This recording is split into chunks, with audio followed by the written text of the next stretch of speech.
Erano da poco passate le 7 quando a Trivignano sulla Castellana un furgone e un autobus a CTV si sono scontrati.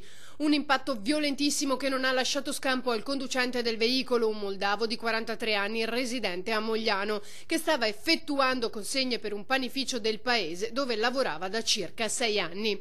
Al vaglio la dinamica dell'incidente, causato con tutta probabilità dall'asfalto bagnato. Uno dei veicoli avrebbe perso aderenza nella curva invadendo parte della corsia di marcia opposta.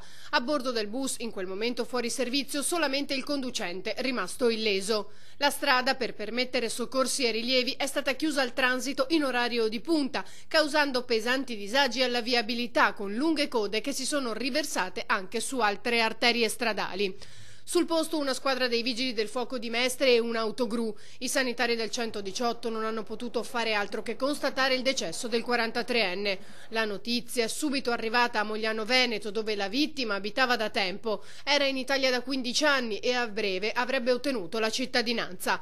Un grande lavoratore, una persona onesta, dichiarano dal panificio, per cui aveva ripreso a lavorare da alcuni mesi dopo un'interruzione. Era ben voluto da tutti.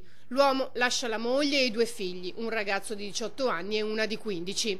Altro incidente lungo la tangenziale di Mestre, dove la viabilità è andata in tilt verso le 9:30. Un'auto è stata schiacciata tra 2 mezzi pesanti, un ribaltabile e un'autocisterna di benzina in quel momento vuota. Il conducente è rimasto incastrato nell'abitacolo. I vigili del fuoco sono riusciti ad estrarlo tra non poche difficoltà, poi è stato trasportato all'ospedale di Mestre, rimanendo sempre cosciente.